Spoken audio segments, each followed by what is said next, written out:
One of the narratives that Joe tried to push was that Charlie lost his eye over drugs instead of defending Joe's honor. That that's a lie. That's a lie. That is a lie. When it happened, the next day I was there.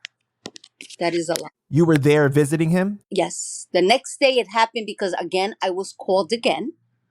And again I was back over there. He was on in special hospital unit. Again, I was there. I was there and he did lose it. What was your immediate reaction when you found out that he lost his eye over that situation? I couldn't believe it. Again, my nerves were a wreck.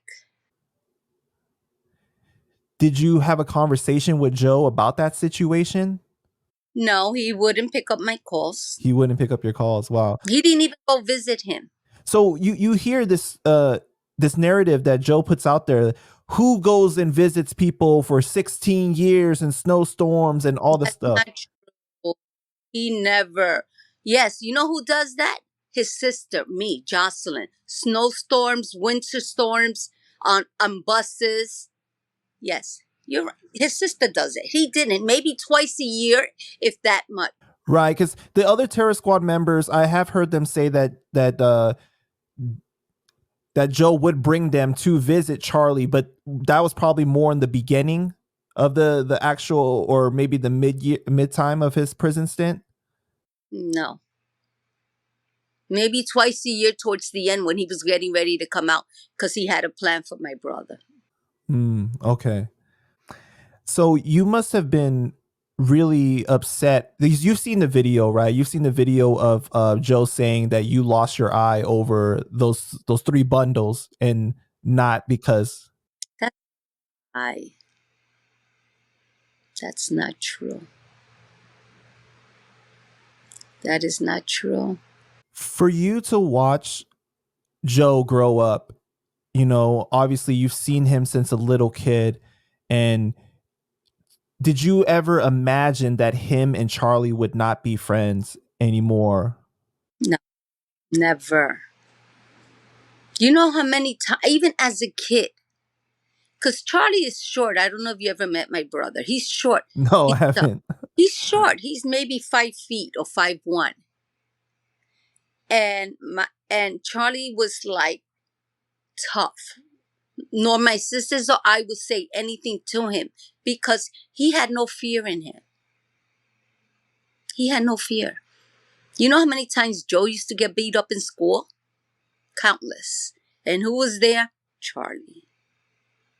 So, and that was one of the things that Charlie kind of would speak about, was like laughing about the book of Jose and how the stories were so exaggerated and that. It is. You know what? My 2 sisters and myself were all college grads. Okay? We took care of my mom. He did not pay anything. You know why? Because we were too proud. He never gave us anything, or his daughter. Never. He's a liar. It's all lies. He never took care of us. We all went to college. Okay? I'm a social worker at a hospital. My sister is a senior staff nurse at a hospital in Florida, and so is my other sister. So he's a liar. Never. Because I know that you know, he's claimed that when Charlie got out of prison, he set him up with an apartment. He bought them the Hummer. No, let me get this straight. The apartment was, I bought this apartment that I have now, and I gave Charlie my other apartment. Wow. Okay? He never set him up with an apartment. Never, ever. I gave him my apartment so he can have his privacy and he can bring his girls over or whatever. He never put him up. The Hummer, he gave him an old Cadillac. Oh, so it wasn't even a It was Hummer. white. No. And Charlie went and traded the Cadillac for the Hummer. And, okay? Because I remember Charlie saying that he might have like paid a couple of $1,000 on the car or something, but he didn't pay for like the whole car like Joe was claiming. That's the correct.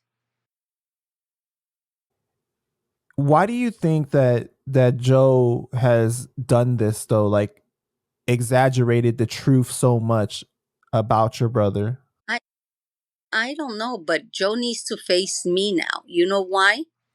Because Joe also made me promises. Okay? He promised me that he would never turn his back on my brother. And I wish and I hope he hears this. As God is my witness, I wish. Because you know what I have for Joe? A can of mace. I'm going to empty it out on him.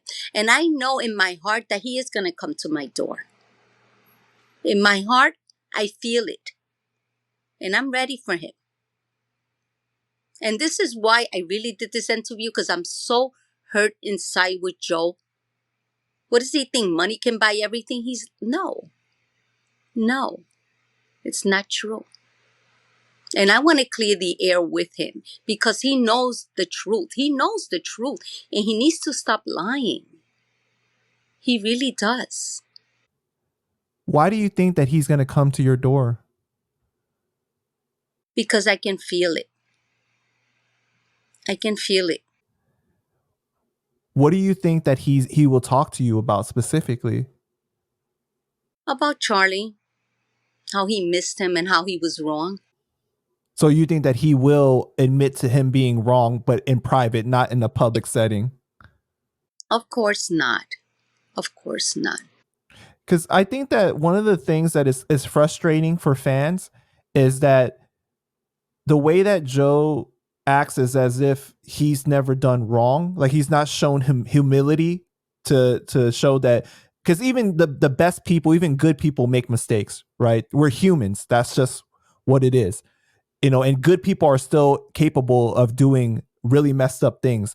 But I think the frustrating thing is that Joe tends to never show any of that. It's okay. It's okay.